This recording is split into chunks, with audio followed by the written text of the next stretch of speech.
Houve um tempo em que, mesmo com a história marcada pelo descaso à democracia e pelos golpes eleitorais promovidos por estratégias de comunicação, trabalhar na Globo era um fetiche para todo jornalista. Já faz um certo tempo, mas havia a crença implícita de que a Globo, depois de seus maus momentos, devia sentir um quê, ainda que irrisório, de vergonha e vontade de reescrever sua história a partir do presente. Com a chegada da Lava Jato e depois o bolsonarismo, entretanto, algo ficou escancarado, não só na Globo, mas em toda a imprensa brasileira.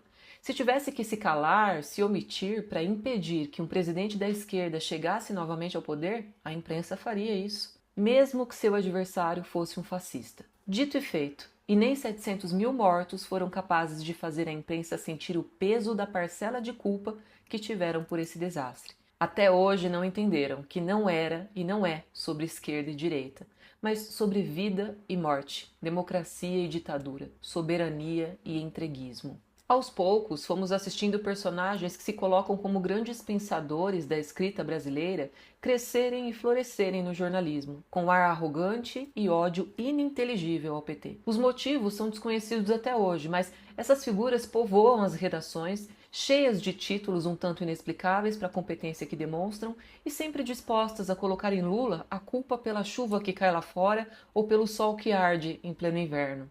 Assim como agem como esfinges quando Lula alcança grandes feitos da administração pública. Junto com essas figuras, surgiram outras que saíram do jornal impresso para a TV, recheadas de fontes e proximidade com os juízes e procuradores da Lava Jato. Ah, se não fosse pela Lava Jato, essas pessoas não seriam conhecidas. Mas o fato é que ter o celular repleto de contatos daquela época não é motivo de orgulho, porque não foram os jornalistas que conquistaram essas fontes, foram as fontes que correram para eles, com a intenção de usar a imprensa para empoderar um movimento político dentro do poder judiciário. E usaram. Hoje eles plantam o que quiserem na imprensa, de fofoca de bar até tristeza de milico. Atualmente já estamos em outro patamar. Chegamos ao exato ponto de contar com um PowerPoint à la Dallagnol produzido pelos próprios jornalistas.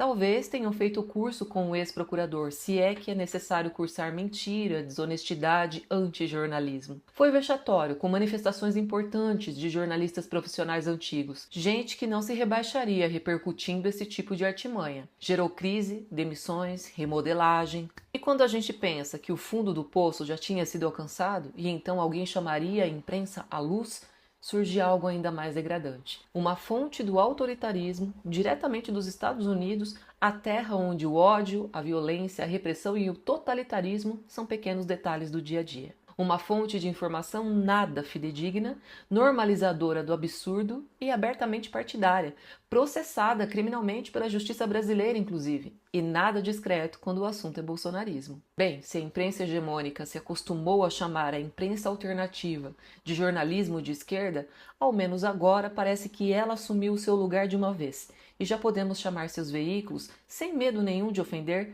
de canais abertos da extrema-direita. Ao menos as coisas ficam mais claras e não resta mais dúvida nenhuma sobre quem é quem em toda essa história.